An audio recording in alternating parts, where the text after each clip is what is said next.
I believe in a higher power. Don't know the name, don't know where it's coming from, don't know anything like that. But I believe that this power, and visualize with me real quick. Let's say it's a man up there or a woman, whatever, and they have a chart.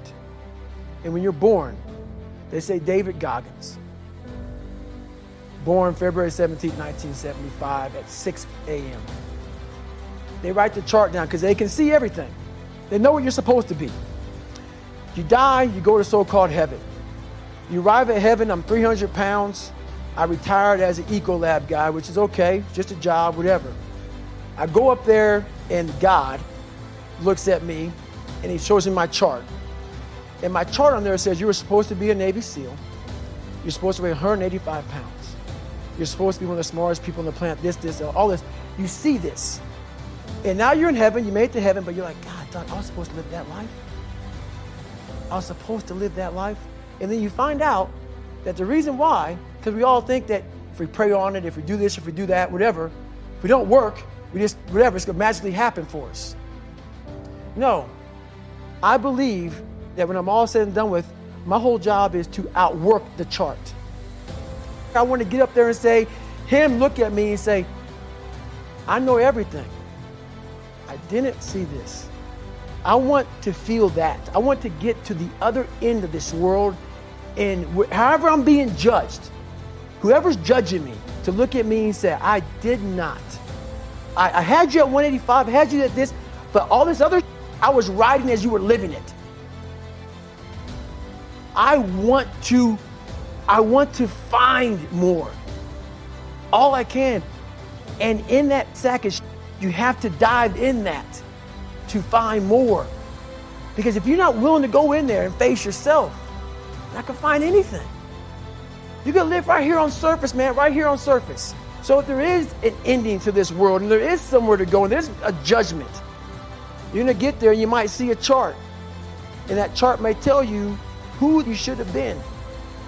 And now you get the rest of your life to think about that. Man, I could have lived a much better life if I just would have just suffered a little bit more and realized I had so much more.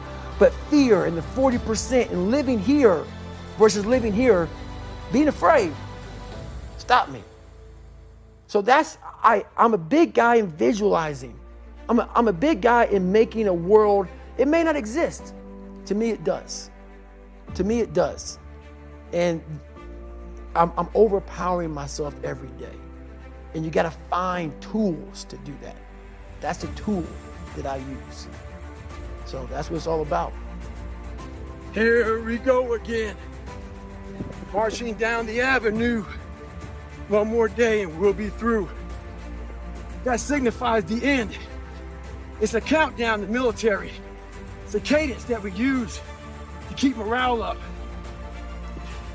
When you're trying to get better in life, the grind's forever. There is no end. There is no countdown. As long as you're breathing, you gotta keep trying to get better. The refrigerator's never full. You've never arrived in life. Stay hard. To be a Navy SEAL, to be anything, I just knew something had to change. That I had to, this isn't gonna work, man. This lifestyle that I'm living, something has to change. So I went to work that day and I was spraying for cockroaches, and lo and behold, it's a very bad day at work. I found a whole bunch of cockroaches, rodents. It was a bad restaurant. And I came home, I quit my job that day. I was driving home, I said, I gotta fucking do something. And I said, I'm gonna go home and run 4 miles. And 4 miles is only a quarter mile. And then from there, the story really begins from that point. I literally saw myself in the mirror. I saw the truth versus saying, you know, my dad did this to me from beating me, kids in school from calling me, did this to me, my life did this to me. I took that and said, you know what, well, some people may help this happen, but now I have to own this. No one's gonna come back to save me. No one's gonna come back on this couch and say, hey, it's okay. You're gonna be okay. No, I'm not. I'm not gonna be okay. I had to realize I had to take a stand. I had to make a real stand.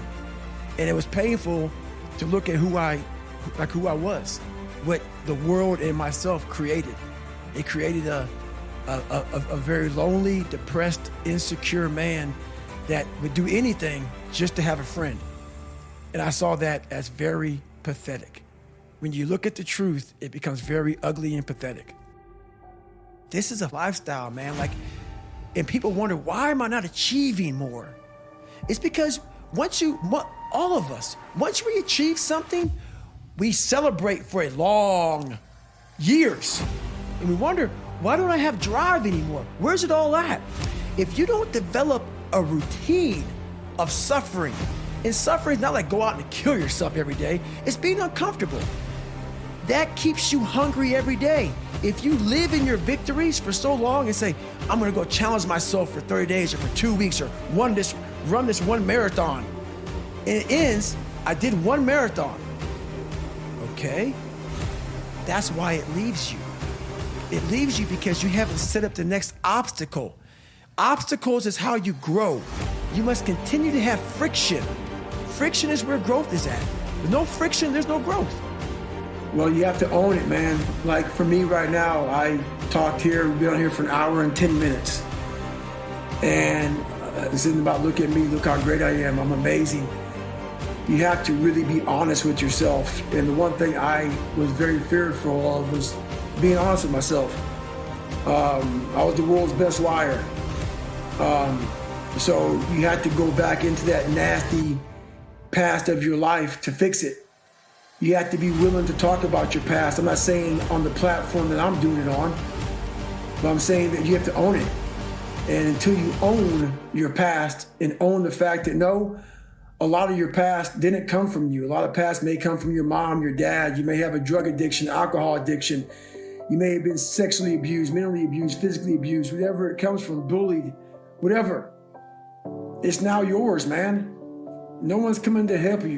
No one's coming to save you. It is now yours to own. And you have to find the courage to face that. And that's why I talk so much about the past.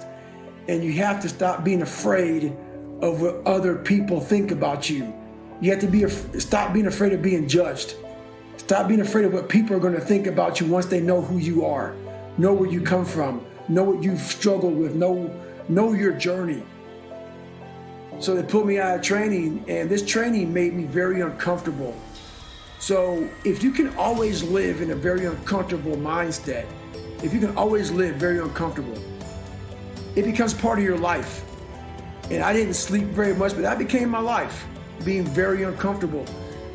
And when they pulled me out of being uncomfortable, and I got very comfortable for that week, when they pulled me from training due to sickle cell, I realized I never want to go back to being uncomfortable again. So I'm thinking that they're going to medically drop me from the program for sickle cell. So I'm getting kind of relaxed. My mind's getting real relaxed. This is why people don't understand the true power of being uncomfortable. When that mind gets relaxed, man, you are. And I sat back getting relaxed thinking, man, I'm getting out of the program. I'm good to go. They're going to medically disqualify me from the military. I'm getting out of here. But I didn't quit. That was my big saving grace. I didn't quit. They're going to kick me out, and it's not my fault. So a week later, I go back to the doc, and the doc says, we're going to put you back in the training. And my mouth dropped to the floor. So as I'm walking back to the compound to talk to my commanding officer, I'm thinking to myself, hey, man, you only got about 2.5 weeks left. You can tough this out, man. I was kind of rechanging my brain. Okay, man, let's get back into the suck. Let's get back into the suck. 2.5 weeks, we can do this, man.